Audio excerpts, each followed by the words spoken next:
नमस्कार। आज के स्वॉट एनालिसिस में हम एल्यूमिनियम का आउटलुक देखेंगे। देखिए, पिछले कुछ हफ्तों में हमने देखा एल्यूमिनियम के प्राइजेस के अंदर उतार चढ़ाव काफी था। अगर हम डेली चार्ट पे अगर देखते हैं तो प्राइजेस में हमने देखा कि प्राइजेस ने 212 का हाई पिछले हफ्ते लगाया जरूर था, बट फिर से गिरावट लेता हुआ दिखाई दिया। शॉर्ट एनालिसिस में हम कोशिश ये करते हैं कि एक प्रूडेंट एनालिसिस हो मार्केट का कि क्या स्ट्रेंथ है, क्या वीकनेस है, क्या अपॉर्चुनिटी और क्या थ्रेट है। तो देखते हैं सबसे पहले स्ट्रेंथ। तो यूएस के अंदर हमने देखा कि बैन किया जा रहा है रशियन मेटल, जिसकी वजह से प्राइजेस को सपोर्ट मिला भी था। हमने देखा इन्वेस्टमेंट जो हो रहा है पब्लिक ट्रांजिट में, ईवी में, चार्जिंग इंफ्रास्ट्रक्चर, वहां पे एल्यूमिनियम को काफी अच्छा यूज किया जा रहा है। इवन बाइडेन का जो 1.2 ट्रिलियन डॉलर का इंफ्रास्ट्रक्चर बिल था, वो कहीं ना कहीं एनर्जी सिस्टम से रिलेटेड था, जो कहीं ना कहीं एल्यूमिनियम को सपोर्ट दे रहा था। ग्लोबल एनर्जी क्राइसिस के अंदर भी हमने देखा कि एल्यूमिनियम के सप्लाई पे प्रेशर पड़ रहा है। टेक्निकली वोर्टेक्स बुलिश क्रॉसओवर दे चुका है।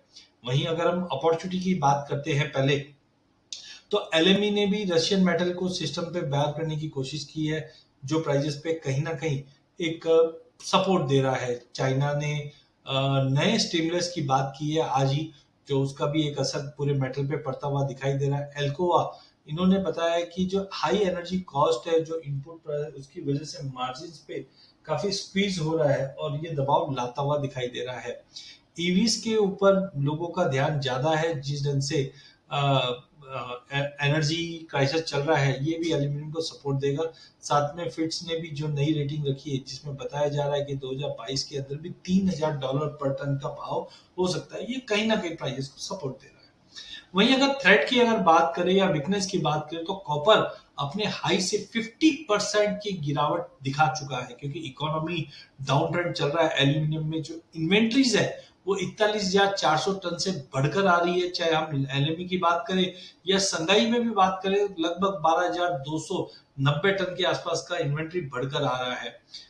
प्रीमियम जो है एलएमई पे वो ड्रॉप हुआ है फ्रॉम $14.50 से जीरो हो चुका है, जो दिखाता है कि मार्केट में डिमांड नहीं है। इसकी वजह से तो प्रीमियम टूट रहा है, क्योंकि चाइना मार्केट के अंदर जो कंसर्न है जीरो कोविड को लेकर, इसके चलते पूरे इंडस्ट्री जो है वो एक हॉल्ट होते हुए दिखाई दे रही है, जिसका इम्पैक्ट पूरे मेटल पैक पे हमने पड़ते हुए देखा है। एग्रेसिव रेट हाइक जो हो रही है, इसकी वजह से डॉलर स्ट्रेंथ ले रहा है, और डॉलर जब भी स्ट्रेंथ ले रहा है तो कमोडिटी में गिरावट तो आती ही है। इसका इम्पैक्ट हम देख रहे हैं ऑलरेडी।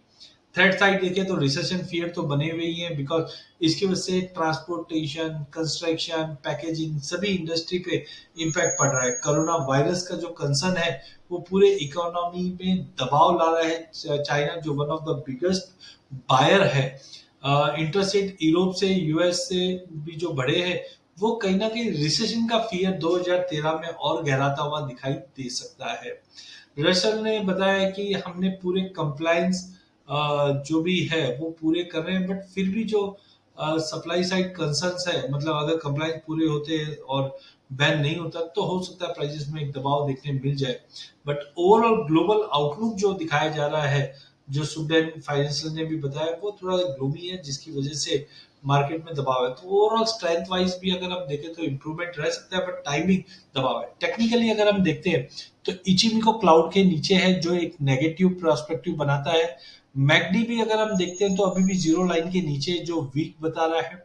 मूविंग एवरेज वाइज देखिए तो 50 और 200 मूविंग एवरेज के नीचे ही भाव ट्रेड कर रहे हैं, जो अगेन एक नेगेटिव साइन है। आरएसआई भी है वो 50 के नीचे है, जो अगेन नेगेटिव साइन दिखा रहा है।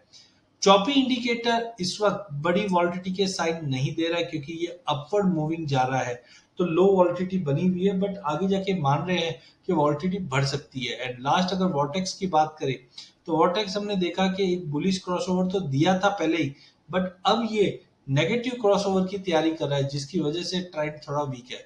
तो technical structure as of now तो मार्केट में वीक है। हाँ, अगर ये सप्लाई कंसर्न बढ़ता है कि रशियन मेटल बैन होता है, तो एक बड़ा जंप हम आते हुए देख पाएंगे। अदरवाइज स्ट्रक्चर वाइज अगर हम देखें तो मार्केट में एक दबाव मार्केट में बन सकता है। तो एल्यूमिनियम में बच के चलिए, जब तक 205 206 के ऊपर नहीं जाता है, 190 तक के भी लेवल दिखा सकता है, बट ध्यान रखिए 207 का लेवल तोड़ना, इसका मतलब है कि सप्लाई